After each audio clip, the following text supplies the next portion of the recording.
back to the channel, and today we'll be talking about the Sidemen FC team and their set of tactics and how you can replicate and recreate them in FIFA 23 going forward. Now, of course, I have gone and recreated the team, making every player, not every player, I mean, I'm lying now, but it's the starting 11, the players that played the most. I went ahead and recreated those players in the game for this set of tactics going forward. So yes, it's only 11 players, it's not the bench or anything like that, it's only the starting 11. So off the bat, and I have used government names, by the way, I didn't use the gamer codes, the gamer names, no tags, no nothing, it's the government tags, that's the stuff I've used. Anyway, so we've gone up front with Manny Brown and Simon Minter.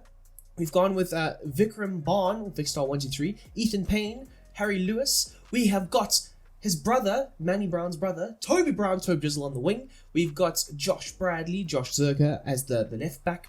We have got, I know you said Calix, we've got Calfreezy partnering up with Mr. Beast in the midfield, and then we've got Calix as the right back. And then, of course, we've got JJ Olatunji in the goal, number 69, of course. So with the formation, I just went with the flat 4-4-2 formation. It is what they did play in the game. I did note that they did sometimes use a 4-3-3 with Simon playing as the striker and Manny as the winger, and Toby, it worked out in a way that it was a 4-3-3 at times, but it's mainly going to be a 4-4-2 formation. In order to replicate the Sidemen set of tactics, they were quite happy to sit back, be compact sometimes, soak up the pressure that the YouTube All-Stars threw at them, and then hit the long ball over the top. So in order to do that, the drop back setting for the defensive style is very important. The likes of that two banks of four in front of the goalkeeper, protecting the likes of JJ at times was very important. As for the width, it is set to 70, so it's more of a zonal type system that they were playing. To be honest, there was a lot of holes in that defense. The likes of Chris MD and so on, they were just able to weave their way in. I mean, Chris MD's first goal was absolutely magnificent, but that was because of one ball over the top. I think it may have been from Young Philly. One ball over the top into the space where the fullback had vacated, and all he did was he just manipulated the space that the centre backs left, and he was able to score. So there were a lot of big gaps in the defense, but in order to replicate that, I've set it to 70. As for the depth though, like I say, they were quite happy to drop back, quite happy to not play such a high line, very happy to soak up the pressure. So they went with a mid block of 40, even potentially a low block at times of 40. Mr. Beast didn't really bomb on forward, or not Mr. Beast per se, but the defense didn't really bomb on forward as much, whereas Mr. Beast did bomb on into the midfield in certain moments. So as for the offensive build-up, it is set to fast-paced build-up. You want your players getting forward and high as quick as possible, the likes of Manny and Toby, as well as Vic at times. Very fast, very quick with the counter-attacking press to get the ball high up the field and then charge at the non-existent backline at certain moments. But in order to do that, you need forward runs to be on. You want your forwards trying to exploit that space that the YouTube All-Stars defense left and behind them. As for the width, it's set to 70. It's very similar to the width that we have for the defensive end. So in defense, in attack, there's no real change of shape or structure. It's more or less what you get is what you get, what you give is what you get. And that's more or less what they went with. That was the very nonchalant approach. As for players in the box, it's set to 8. It's a lot of players that you want in that area for the attacking crosses that get put in. I mean, the first Manny goal was or may have been the second one, I can't really remember. Simon whips in a cross. The goalkeeper spills it and Manny's there to tuck it home. So you want loads of players in the box for those second chance opportunities, because of course it is a charity match. It's not professional goalkeepers. They are going to spill a few shots left, right and centre. We saw both goalkeepers spill shots. I mean, JJ literally rolled the ball over the line. So it's worthwhile having as many bodies in that attacking area as possible.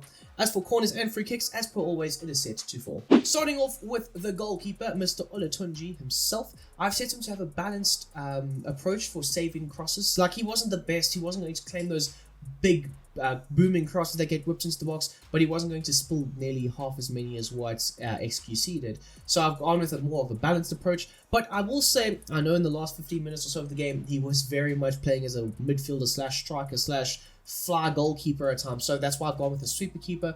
But also they were quite capable of playing the ball back to him and him playing out from the back, which is why I've gone with this approach for ya boy KSI. And then as for Mr. Beast, he was set to join the attack and step up, so very aggressive, but he would also join up with the midfield in certain moments, being very engaging with the opposition's front line. And then as for Calfreezy, big block off the line from the speed shot, could have had speed scoring and going through, but didn't. So, you know what, take my hat off to him. He was like, I don't care, but anyway, he is set to his base set of defensive instructions, and then we'll move left to Josh Zerka. He is set to stay back while attacking and invert, so he will look to try and join up with the likes of Cal Freezy when the likes of Mr. Beast does bomb on forward and into that midfield area. And then we've got Callum McGinley, aka Calix, Cal Freezy's good friend. Anyway, they're all good friends, to be fair. He is also set to the same set of instructions: step back while attacking and invert, and both fullbacks are set to step up, so you want both your fullbacks to be very aggressive when engaging with the forward line of the opposition. So moving into the midfield, Ethan Payne, probably the best player on the day, to be fair. He was just everywhere. He was an absolute steam engine, working his socks off in certain moments, scoring his first goal for the Sidemen charity games. He is set to get forward, get into the box, as like it makes sense, doesn't it? Normal interceptions are set to be on for him, and the free roam role is set to be on for him. Like, he was literally everywhere, and in order to do that in the game of FIFA 23, you need him to have a free roam role on. Then his counterpart, Harry Lewis, one of his best friends, stay back while attacking, stay on the edge of the box, normal interceptions will be on, and then stick to position. So Harry did score an absolute cracker from just outside the area, and that's more or less how you can replicate and recreate that with the set of instructions. Now, I do know that he was in the defense in certain moments, swapping with the likes of Mr. Beast, but he was mainly in the midfield, which is why I've gone with this positioning sense for him. Then we'll move to the left-hand side for Mr. Toby Brown, Tobe Jizzle. He's set to come back on defense, so he will look to help Josh in certain moments, have a balance with, so he won't always look to stay wide, he'll look to cut inside a bit more, and we did see that quite a bit, his interchangeability between him, Mini Minter, as well as his brother.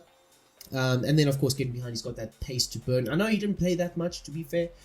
He was, like, nursing an injury, but he did play, and when he did play, he was very, very good. I think he got the assist for Simon's goal, so you know what, fair play to him. He is also set to get into the box, of course, with most swingers, that you do want them in and around that area. And then we have got Vicstar123. He's set to have a basic defensive support and stay wide. I did note that he was on that wide right-hand side more times than not, and I did also realize that sometimes the opposition's defense, they just kind of forgot about him, and he was quite a sneaky, like, runner when without the ball and stuff. Like, the offense completely, like, forgot about him in certain moments, and then they'd be like, oh, there he is, and then they just hit him with a cross or a pass, and then he was obviously the instrumental factor in Harry's goal, and that was mainly because the defense forgot about him. The opposition's defense forgot about him. So anyway, he's also said to have a balanced support when it comes to his supporting runs, and then of course stay on the edge of the box. So you don't want him in and around that, like, hard, hectic area. You want him just on the edge of the box to collect the ball, recycle it into another player, and then potentially make a move from there.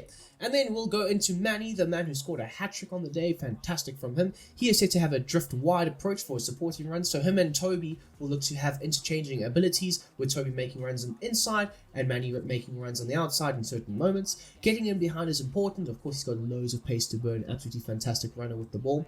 Normal interceptions is set to be on for him, and then stay forward. You want him to be your outlet ball. Like I said, they will look to counter-attack. They have looked to counter-attack in the past, and he was the outlet ball in more times than not. Drifting left, right, centre, he was there with the ball at his feet, making things happen. And then finally, Mini Minter, he's set to have a balanced width, so he does look to sometimes drift slightly wider than normal, but he will look to maintain that central area, because the likes of Manny will be looking to vacate that area with making his arced runs in and out of the box. But Simon did drop off quite a lot. He did play as a false nine, collect the ball, and then spray it out wide to either Vic or the likes of Toby or his brother Manny. So it was a very nice, different role, almost a number 10 role for him in certain moments, dropping into that midfield, supporting the likes of Harry and Ethan when the midfield was overrun at times.